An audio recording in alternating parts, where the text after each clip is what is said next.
நம்பிக்கை தான் வாழ்க்கை, வாழ்க்கை தான் நம்பிக்கை. இறைவன் என்று சொல்லி சொன்னால் அது ஒரு உருவம். அந்த உருவத்தை நாங்கள் நம்பிக்கை வைத்து கும்பிடும்போது அது எங்களுடைய நம்பிக்கையை நிறைவேற்றி விட்டது. இந்த இறைவன் என்னுடைய நம்பிக்கையில் நிறைவேற்றி விட்டது. அதற்காண்டி அந்த இறைவனை கும்பிடுகின்றோம். இப்போ பல தெய்வங்கள் இருக்கலாம், ஒரு 10 தெய்வம் இருக்கலாம், இறைவன் முருகன் இருக்கலாம், அம்மன் இருக்கலாம், அல்லது கிருஷ்ணர் இருக்கலாம், அப்படி எல்லாம் பல தெய்வங்களும் இருக்கலாம். ஆனால் ஒரே ஒரு தெய்வத்தை தான் கும்பிடுவார்கள். ஒரு மனிதன் ஒரு தெய்வத்தை தான் கும்பிடுவார், வச்சிருப்பார், நம்பிக்கை வச்சிருப்பார். ஒவ்வொரு தெய்வத்திலே நம்பிக்கை. இப்போ முருகன்ண்டா முருகனில் நம்பிக்கை வச்சிருப்பார். முருகன் இன்னது செய்கின்றார், எனக்கு நான் போகும்போது நல்லதை செய்கின்றார், நான் நினைத்து கொண்டு போகின்ற காரியம் நடைபெறுகின்றது, என் பிள்ளை எனக்கு என்னுடைய பிள்ளைக்கு வேலை கிடைக்கின்றது. அப்போ நான் அந்த நம்பிக்கையில் ஊறுகின்றேன். அந்த நம்பிக்கையில் ஊறின உடனே யாரில் ஊறுறேன்? முருகனில் ஊறுறேன். அந்த முருகனில் ஊறின உடனே எனக்கு என்ன செய்யுதுன்னு சொன்னால், நான் முருகா முருகா முருகா முருகா முருகான்னு எங்கே போனாலும் நான் முருகா முருகான்னு போகிறேன். அப்போ நான் முருகா முருகான்னு போகும்போது எனக்கு அந்த இடத்துல எனக்கு அது நடைபெறுகின்றது. அப்போ நடைபெறும் போது நான் என்ன செய்கிறேன்? நான் அந்த எங்கே போனாலும் நான் முருகன்கிட்ட தான் போகிறேன். இப்போ அம்மனிட்டு என்றாலும் ஒரு அம்மன் என்று சொல்லி அம்மனில் உருவம், அந்த அம்மனையே நெத்துக்கொண்டு போகின்றார்கள். இன்னொரு காரியத்துக்கும் அம்மனை நெத்துக்கொண்டு போகின்றார்கள். அப்போ என்ன நடக்கின்றதுன்னு சொன்னால், அந்த காரியம் நடைபெறுகின்றது. நடைபெறும் போது என்ன நடக்குதுன்னு சொன்னால், அம்மன் அந்த இடத்துல கொடுக்குறான்னு சொல்லினோம்.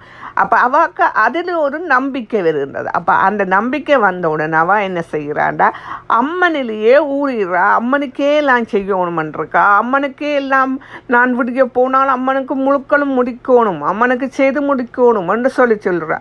அதுக்காண்டி நீங்கள் கொமெண்ட் சொல்லக்கூடாது. தெய்வத்தை நீங்கள் ஏன் கும்பிடணுமண்டி. எந்த ஒரு மனிதனுக்கும் நம்பிக்கையே இருக்கின்றது. நம்பிக்கையே இல்லாத வாழ்க்கை இல்லை. எந்த மனிதன் என்றாலும் ஒன்று நம்பித்தான் வாழுகின்றான்.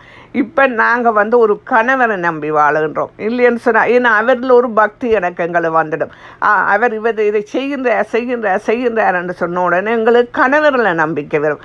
அதே கணக்கு தான் தெய்வம் முன்னுக்கு நின்று செய்கின்ற என்று சொன்ன உடனே நாங்கள் என்ன செய்கிறோம்? அந்த தெய்வத்தை போய் கும்பிட்றோம். பல தெய்வங்கள் இருக்கலாம், ஆனால் ஒரு தெய்வத்தை தான் நாங்கள் வணங்குவோம்.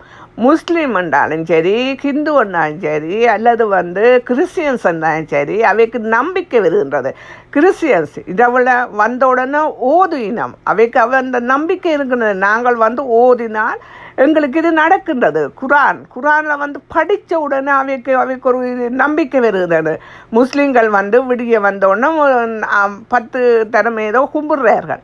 அப்போ அவைக்கு அந்த 10 தரம் நாங்கள் கும்பிட்டா தான் இந்த காரியம் நடக்கின்றது, நாங்கள் பிஸ்னஸில் நல்லாக வருகின்றோம் என்று சொல்லி ஒரு நம்பிக்கை வருகின்றது. அதே கணக்கு தான் எத்தனை தெய்வம் இருந்தாலும் ஒரு மனிதன் ஒரு தெய்வத்தை தான் கும்பிடுவான். நீங்கள் இதில் கொமெண்ட் பண்ணுங்க, நீங்கள் வேறு தெய்வத்தை நாங்கள் கும்பிடுறோம், எந்த நேரமும் நாங்கள் எல்லா தெய்வத்தையும் கும்பிடுறோம்னு சொல்லுங்க பார்ப்போம். அதை சொல்ல முடியாது. ஒரு தெய்வம் இவர் என்றாலும் ஒரு தெய்வத்தை தான் கும்பிடுவேன். நான் என்றாலும் முருகனைத்தான் கும்பிடுவேன். ஆனால் பிள்ளையார் அம்மன்கிட்ட போய் கும்பிடுவேன், எல்லாம் செய்வேன். ஆனால் நான் வாங்குகிற வரம், நான் அன்றைக்கு அவ்வளவு நேரமும் நின்று ஒரு அரை மணி தியானமும் அப்படி நின்று தெய்வத்தின் வாசலில் நின்று முருகன் வாசலில் வேண்டுறதுன்னு சொன்னால் ஒரு தெய்வத்துக்கு முன்னால் தான் நின்று வாங்குவேன். இல்லை அம்மனுக்கு முன்னாலேயோ அல்ல வேறு எனக்கு நம்பிக்கை இல்லாத தெய்வத்துக்கு முன்னாலேயோ நின்று கும்பிட மாட்டேன். அதுதான் மனிதனுக்கு ஒரு மனிதன் என்ன செய்வான்டா, ஒரு தெய்வத்தை தான் கும்பிடுவார். அதுதான் வாழ்க்கை தான் தெய்வம் முன்னுக்கு நிற்கிறார் என்றது தான் வாழ்க்கை.